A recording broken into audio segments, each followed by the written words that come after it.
परिवार के लोग खुशहाल कैसे हों, इस रास्ते को आप तैयार कीजिए। अम्मी जान जहाँ भी रहेंगी वहाँ से आपके लिए दुआ हो चुका है। लेकिन आज भी देख सकते हैं हमारे हिस्से की नौकरियों को, चाहे आउटसोर्सिंग की बात कीजिए, टेंडर की बात कीजिए या प्राइवेट सेक्टर्स की बात कीजिए, कहीं भी झारखंड के लोग अगर खोजने जाएंगे तो नहीं मिलेंगे।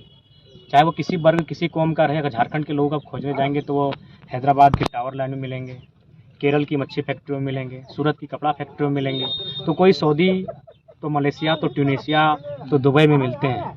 ये दुर्भाग्य का विषय है। 40% खनिज देने वाला झारखंड राज्य, 75 से 80 प्रकार के मिनरल्स देने वाला झारखंड राज्य, अकेले 27% कोयला देने वाला झारखंड राज्य अगर आज इस प्रकार से पलायन और बेरोजगारी की मार झेलेगा तो कहीं ना कहीं एक सवाल खड़ा होता है कि राज्य किनके लिए बना था। का निधन हो गया है, किस लिए आए, क्यों आए, क्या किए? जी, उनको मिट्टी देने के लिए आए थे और साथ ही शोकाकुल परिवार को ढांढस देने आए थे और बाकायदा मंत्री जी से मिले, उनसे यही संदेश दिया मैंने कि परिवर्तन संसार का नियम है और एक ना एक दिन सबको उसके हवाले अपने आप को करना पड़ता है जिसने हमें दुनिया में भेजा है। तो समय हो चला था, अपने आप को ढांढस दे दीजिए, हौसला रखिए और आप पूरा झारखंड आपका परिवार है, उस परिवार की उन्नति कैसे हो, उस परिवार के लोग खुशहाल कैसे हों, इस रास्ते को आप तैयार कीजिए। अम्मी जान जहाँ भी रहेंगी वहाँ से आपके लिए दुआ देने का कार्य करेंगे।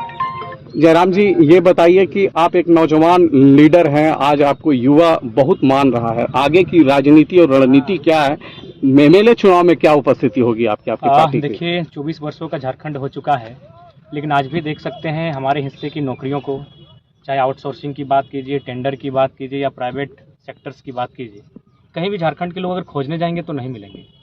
चाहे वो किसी वर्ग किसी कौम का रहे, अगर झारखंड के लोग आप खोजने जाएंगे तो वो हैदराबाद की टावर लाइन में मिलेंगे, केरल की मच्छी फैक्ट्री में मिलेंगे, सूरत की कपड़ा फैक्ट्री में मिलेंगे, तो कोई सऊदी, तो मलेशिया, तो ट्यूनीशिया, तो दुबई में मिलते हैं।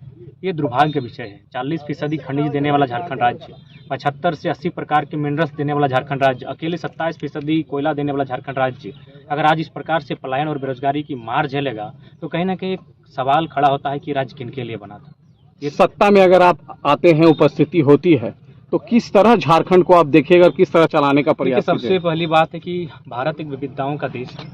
भारत का संविधान भी साफ साफ कहता है और पहले अक्षर में भारत का जो पहला आर्टिकल है उसी में साफ साफ है कि भारत राज्यों का देश होगा, यानी बिना राज्यों के अब इस देश की कल्पना करेंगे तो बेईमानी होगी। तो जब भारत राज्यों का देश होगा तो बिहार यदि एक राज्य है, बंगाल यदि राज्य है, गुजरात यदि एक राज्य है और उन राज्यों की यदि अपनी मर्यादा और पहचान और परंपरा है तो झारखंड भी एक राज्य है, उसकी पहचान, परंपरा, उसकी पहचान होनी चाहिए। तो हम सबसे पहले स्थानीय नीति की बात करेंगे, एक मजबूत स्थानीय नीति बनाएंगे जो इस राज्यवासियों में एक अंतर लाए कि इस राज्य के मूल निवासी कौन है। देखिए, भारत की आबादी अभी लगभग 1.5 अरब के लमसम है, यानी 1 अरब 40 करोड़ के आसपास है और झारखंड की आबादी 3.5 करोड़ के आसपास लगभग।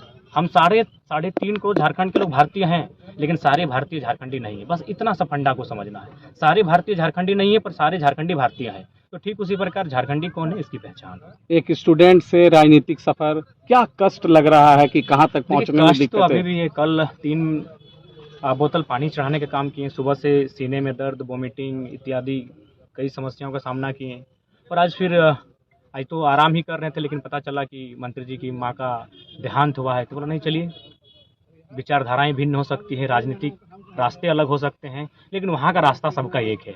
मान्यता अलग हो सकती है, कोई अल्लाह, कोई खुदा, कोई भगवान, कोई ईश्वर, कोई गॉड, कोई प्रकृति, कोई बूढ़ा बाबा, मान्यता अलग हो सकती है लेकिन रास्ता सबका एक है। तो हमने कहा कि ऐसी घड़ी में इंसान को अपनी आपसी विचारधाराओं को भूलकर कंधे से कंधे मिलाकर खड़ा होना चाहिए, लोगों के दुख में शरीक होना चाहिए। युवाओं को रोजगार मिले, उनको उनका अधिकार मिले, उसको लेकर आज के युवाओं को आप क्या मैसेज दीजिएगा? देखिए, उनको तो हम यही मैसेज देना चाहेंगे कि देखिए, आज अगर सबसे बड़ी जिम्मेवारी किसी की है तो राजनेताओं की है, जिनके हाथों में इस राज्य की बागडोर है, जिनके हाथों में इस राज्य की भविष्य का रोड मैप है। तो उनसे अगर आप संतुष्ट नहीं हैं और आपको लगता है कि वो आपके आशाओं के अनुरूप कार्य नहीं कर रहे हैं तो उनको बदलना चाहिए। युवाओं के हाथों में कमान देनी चाहिए, युवाओं के हाथों में बागडोर देनी चाहिए, ताकि इस राज्य को उस राज्य में तब्दील किया जा सके जिस उद्देश्य के साथ हमारे महापुरुषों ने इस राज्य को अलग बनाया था।